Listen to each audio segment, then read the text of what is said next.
선고를 앞둔 헌법재판관들을 향한 협박성 발언들도 절제가 안 되는 모습입니다. 바로 보시겠습니다. 이현정 의원님. 네. 박지원 의원 얘기입니다.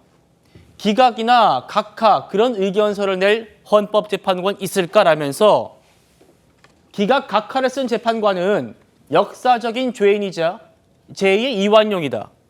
자자손손이 대한민국에서 못 살 것이다. 이런 얘기까지 나와요. 참 우리나라는 국회의원이 좋은 것 같아요. 뭐 아무 말을 해도 사실 뭐 제재받거나 탄핵되거나 이럴 위험성이 없지 않습니까? 참 국회의원의 입은 자유로운 것 같습니다. 대통령도 함부로 할 수 없는 건데 결국 우리나라의 87년 헌법이 대통령을 어떤 통제하기 위해서 거기에만 집중해서 만들다 보니까 국회의원에게는 무한정의 어떤 권한을 줬고 그 누구도 국회의원 한번 뽑히고 나면 통제할 수 없는 그런 권한을 준 것 같습니다. 저는 그래서 반드시 앞으로 이 개헌이 이루어지면 국회의원에 대한 저런 통제 권한은 반드시 가져야 된다라는 생각이 드는데 자, 이거야말로 이제 사실은 어떤 헌법기관을 겁박하는 거 아니겠습니까? 헌법재판관을 겁박하고 선동하는 거겠죠. 그리고 이제 이렇게 이야기를 하는 것은 결국은 거리의 세력에게 누가 만약에 기각 예를 들어서 이 각하나 기각을 낸다 그러면 아주 표적해서 뭔가 비난하겠다는 거 아니겠습니까? 이러면 이제 좌표찍기가 시작되는 거겠죠. 집 주소 찾고 가족들 검색하고 그래서 뭔가 일을 벌이고 이거를 누가 하나? 그냥 예를 들어서 뭐 일반 시민이나 유튜버들 뭐 그건 모르겠습니다만은 현역 그래도 국회 최고령이지 않습니까? 예. 가장 정치 경험이 많다고 하는 분이고 뭐 정치 구단이라고 하는 분이 어떻게 저런 막말을 내뱉을 수가 있죠? 자, 정치 구단이 저러니까 정치 일단들은 이건 누구 보고 배우겠습니까? 다 이런 거 보고 배우는 거 아니겠습니까? 정말 정치 구단다운 품위와 품격을 지켜주셔야 될 것 같습니다. 예. 지도부에서도 불복 얘기가 나오다 보니까 뭐 자신의 지지층을 향한 호소일 수도 있겠다라는 생각도 듭니다만 선을 넘어도 한참 넘었다라는 지적이 여권에서도 나오고 있습니다. 정혁진 변호사님. 박지원 의원의 이 자자손손이 대한민국에서 못 살 거다. 이런 발언을 비롯해서 당내에서 여러 발언들이 지금 논란되고 있습니다. 그러다 보니까 오늘 이재명 대표가요. 비공개 최고위원회의에서 의원들에게 언행 자제령을 내렸답니다. 헌법재판관들을 당에서 자극하지 않도록 주의가 필요하다. 헌법재판관들 자극하지 말라. 여권 반응부터 보고 제가 질문 드려보겠습니다. 최상목 대통령 직무대행은 지금 이 순간부터 국민 누구나 직무유기 현행범으로 체포할 수 있기 때문에 몸조심하기 바랍니다. 사실상 심리적 내전을 넘어서 물리적 내전 상황이 계속 예고되는 상황입니다. 우리 국민들은 저항할 것이고 충돌은 피할 수 없을 것입니다. 그 엄청난 혼란 그리고 엄청난 유혈 사태를 대체 어떻게 감당할 수 있겠습니까?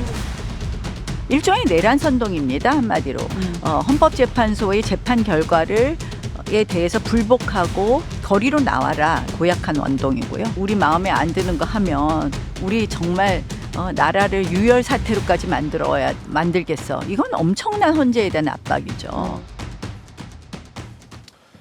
이재명 대표가 뭐 언행 자제령을 내렸는데 뭐 여권에서는 뭐 이재명 대표가 하실 말씀이냐 뭐 이런 얘기를 하는 것 같아요. 글쎄요, 이거를 갖다가 좀 쉽게 생각하면요. 재판을 받고 있는데 재판의 당사자가 판사님 보고 뭐라고 이야기하느냐. 만약에 당신이 나한테 패소 판결을 내리면 당신은 제2의 이완용이고 당신 자손들은 한국 땅에서 살지 못하게 될 것이다. 이렇게 이야기한 것과 뭐가 다르겠습니까? 그러면은 이 판사님이 소심한 사람 같은 경우에는 거기에 영향을 받을 수도 있고요.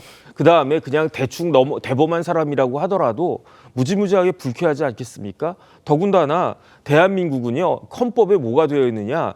연좌죄가 금지되도록 되어 있어요. 그러니까 아버지가 실수한다고 하더라도 그 효과가 그 아들이나 뭐 딸이나 아니면 뭐 아버지나 이렇게 넘어가지도 않습니다.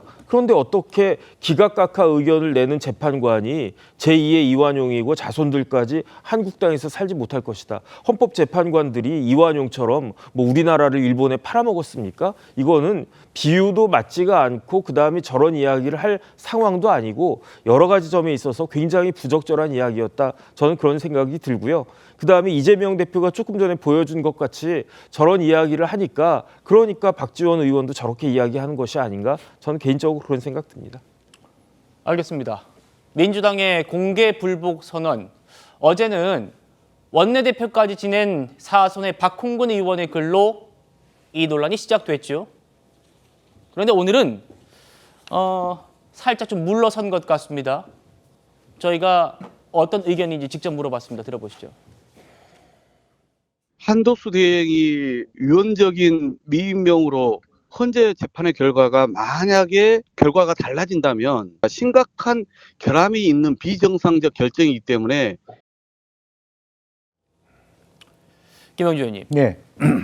어제는 각하 나오면 우린 불복해야 한다라고 했는데 이게 무슨 뜻입니까 하니까 한 발 물러섰다 제가 표현 그렇게 했습니다. 왜냐하면 범위를 좁혔어요. 나는 5대3 상황을 얘기하는 거다.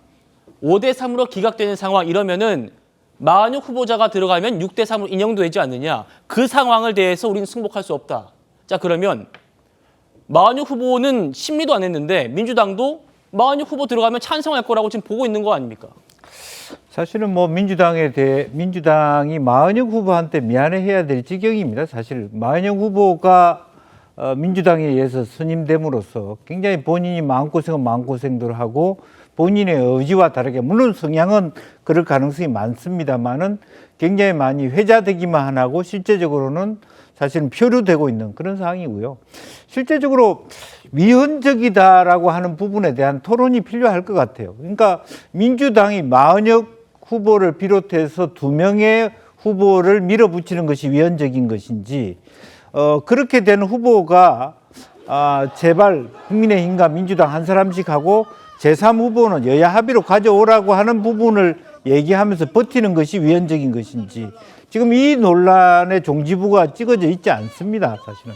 그러면 사실은 헌법재판소라는 것이 지금 민주당 논리대로 하면 그래가지고 다수 의석을 가진 사람이 더 많이 후보를 그러니까 재판관을 선임하는 그런 제도가 합헌이라고 보는 거 아니겠습니까? 그렇게 된다면 5대4가 되든 6대3이 되든 이런 구조가 된다면 과연 헌법재판소가 한국 사회에서 제대로 된 건의와 제대로 된 시인을 지금 이 상태조차도 국민들이 대부분 승복하지 않겠다고 들끓고 있는데 네. 완전히 체계적으로 시스템적으로 지금 이번에 민주당이 보여준 태도 자체는 거의 불공정성을 명확하게 하는 그것도 합법적이라고 얘기하는 소위 레리 다이아몬드 교수가 얘기했던 왜 민주주의가 쇠퇴하느냐 자체를 민주당이 제대로 보여준 거예요. 예. 합법적 시스템적으로 불공정한 그런 것을 표로 붙였잖아요. 그러면 다수 의석을 가진 의석은 한 명, 그 다음에 나머지를 합의해야 된다. 합의를 지키지 않고 2명으로 해도 되는 것이 민주주의인가에 대한 퀘스천 마크를 안고 가는 겁니다. 그걸 합법이라고 얘기하면서 그것을 받아들이지 않은 것을 위헌이라고 얘기한다면 예. 그것은 잘못된 것이고 이렇게 되면 헌법재판소 자체가 이미 망가진다고 봅니다. 어떤 결과를 내더라도. 다행히 이번에 마은혁 후보가 인용되지 않았기 때문에 그나마도 완전한 우리 사회의 대격돌 이것은 오히려 차라리 피해갈 수 있는 부분이라고 생각하고요. 그래서 지금 현재는 저와 같은 그 주장들이 매우 당당하게 합법적 제도적인 것처럼 얘기하는 것 자체에 대해서 저는 수긍하기 어렵다. 그런 말씀을 드립니다. 예.